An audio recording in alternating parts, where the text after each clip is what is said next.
Hey guys, No Threat here, just a theoretical little gamer, and today I wanted to throw my hat into the ring that is Five Nights at Freddy's fan theories. Now, if you know me at all, then you know that I love analyzing things and looking way too deep into things that I really should be. And this is the perfect world to do it. I've been watching videos on top of videos on the topic. I've also played every single game in the series except World and VR. And I've also read all of the books that have been released thus far. And honestly, I feel like I got a pretty good starting theory. Today, I want to go ahead and talk about something that might shake up the world of FNAF as we know it. And on top of that, start up some controversy. You see, the topic I want to talk about today is already pretty controversial. And since I'm probably going to make it more so, don't hate me, please. It's just a theory after all. That's how I do good in these videos, right? I say the exact same thing that everyone else is saying. Good? Yes? Okay, I'm just making sure. Cool. By a quick raise of hands, how many of us know who Edwin is? Nobody? Okay. Weird. Kind of an important person to know for this concept, but I guess if no one knows him, then I can skip forward. I'm sorry, what? I am required, essentially by law, because I mentioned his name. Okay. So because I mentioned his name, I just want to make sure I get this right. Because I mentioned Edwin's name, I have to give an explanation of who he is. Okay. Why not? So Edwin is a character from the latest set of books in the FNAF series, Tales from the Pizzaplex, specifically Tales from the Pizzaplex number 6, Nexi. And specifically to that, Tales from the Pizzaplex number 6, Nexi, the story, the Mimic, is when he gets first introduced. Edwin is an engineer with Fazbear Entertainment. In the Tales of the Pizzaplex books, he created the core for animatronics, or at least he turned them from suits to animatronics by giving them an endoskeleton and the mechanical workings. He also has a son with 3 names, but because I can't be bothered to say all 3 of those names every single time I say his name in this video, I'm just gonna go ahead and call him David. David always wants to play with Papa because Edwin is a alpha gigabrain Chad. He wants to get that bank. But he can't because of the fact that his son is constantly hampering him for attention. So let's play a fun little game. As a single father who lives with his son in an abandoned factory that you used to own, which option do you choose? A. Lock your son in his room until he calms down. B. Let him tire himself out after taking him for a nap.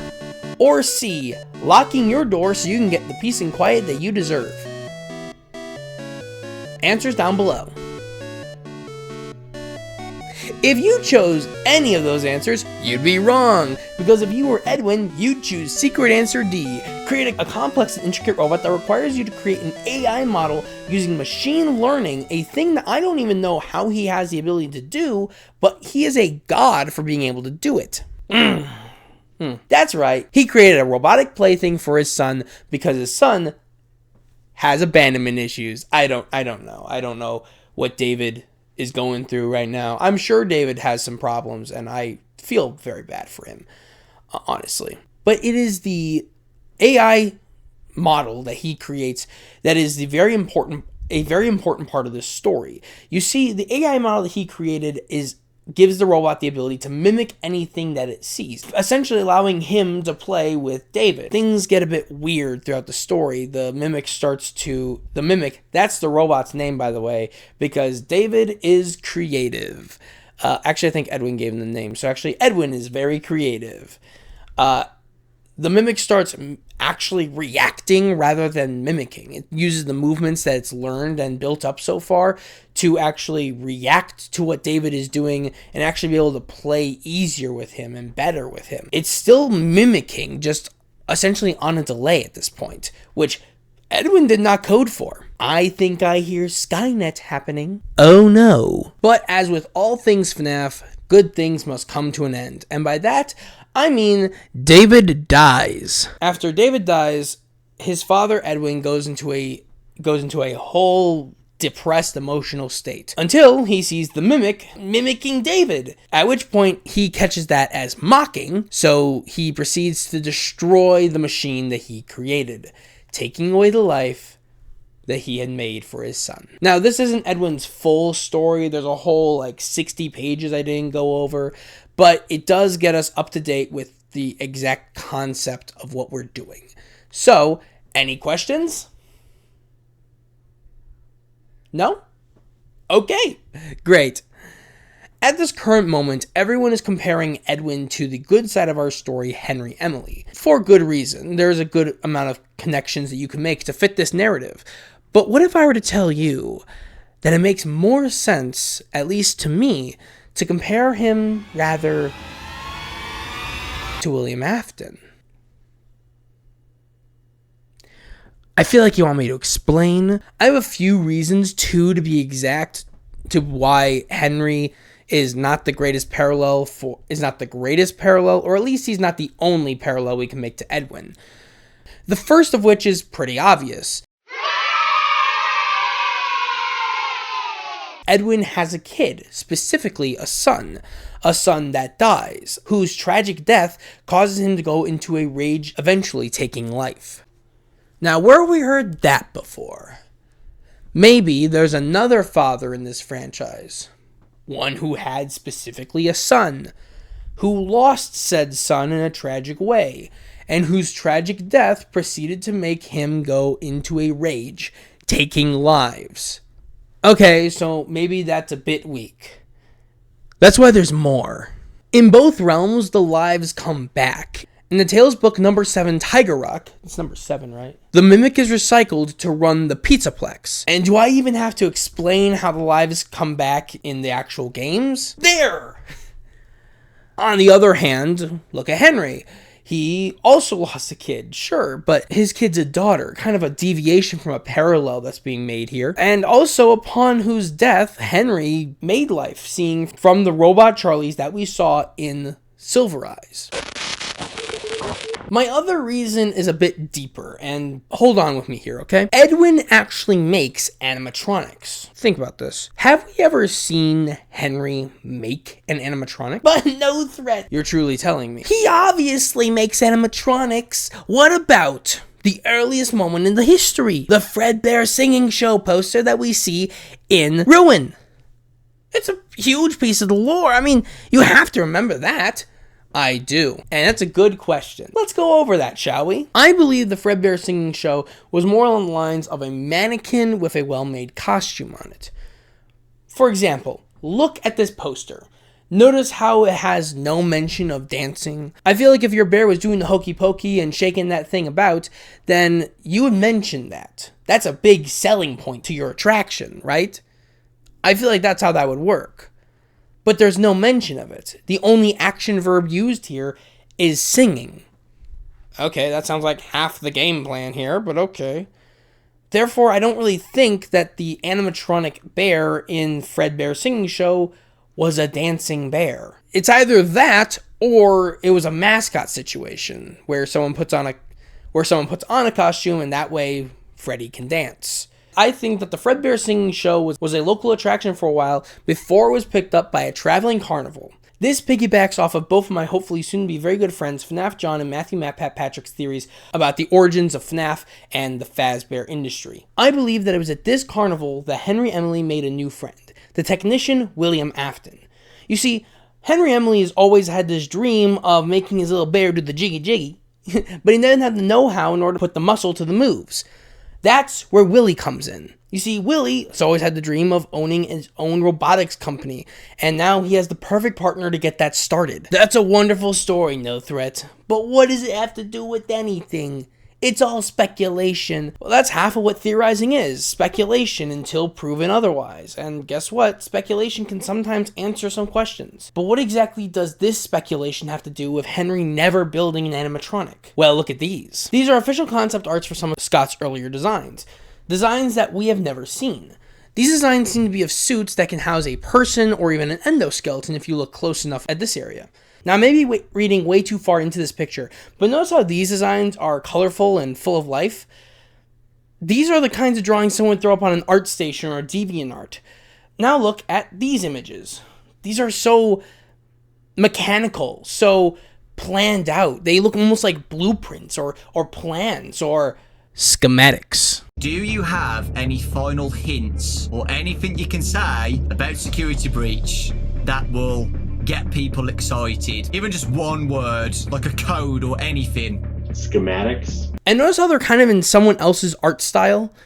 I don't know how to describe it very well, but it looks like someone else drew them. All of the colorful ones have no showing of an endoskeleton whatsoever. In fact, if you look at their open mouths, instead of mechanical bits and robot teeth, you see tongues and you see bulbous eyeballs. But when you look at the blueprints, you see an endoskeleton directly referenced, an endoskeleton shown right there. So, what's the deal? I believe that these drawings were done by Henry Emily, and when he handed them off to Afton to get his opinion, Afton started drawing up designs for a suit that could be worn by both endoskeletons and humans. All in all, it looks like Henry just wanted to give Freddy some friends. You know, Freddy and the gang. Freddy and friends.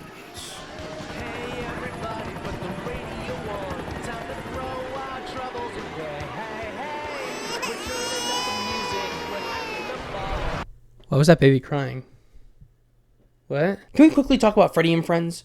Freddy and Friends was a cartoon that was released by Steel Wool as kind of a teaser trailer to Security Breach. Each episode includes Freddy, Chica, and Bonnie traveling together. In each episode, they find Foxy and he scares them away, resulting in a Scooby-Doo-like chase scene. This continues until they catch Foxy and unmask him, revealing him to be an animatronic, true Scooby-Doo style. Why they gotta do my man Foxy like that? No, seriously. Why is it specifically Foxy? I mean, they're all animatronics, aren't they? So why are they so surprised when they see that Foxy is an animatronic? Is it possible this is the device that Steel Wool decided to use to show us that Foxy is divorced from Bonnie, Chica, and Freddy? Maybe that they were made by two different people. I think that a certain bear-loving entrepreneur decided to make 3 friendly animatronics, and then a certain technician might have added in a certain pirate fox. Okay, so maybe that's a bit weak. That's why there's more. Look at this again. Who do you see here? I'll tell you who you don't see. A certain pirate fox. Now, where could Foxy be? In the cartoon, Foxy is the villain until the 4th episode where he joins the band. But what else happens in that 4th episode? What's different from all the other episodes where he doesn't join the band? The purple glitches. You see, in the 4th episode of Freddy and Friends, we find a litany of purple glitches layered throughout the entire piece. When you put these glitches into a 4x4 grid, you get a rendition of Glitch Trap, the latest form of William Afton, if you don't include Burn Trap. Think about it this way.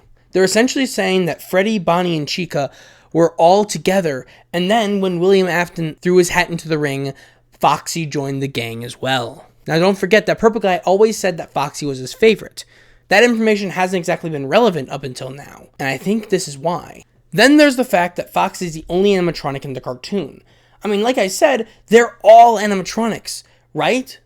So why is Foxy the only one to be a robot?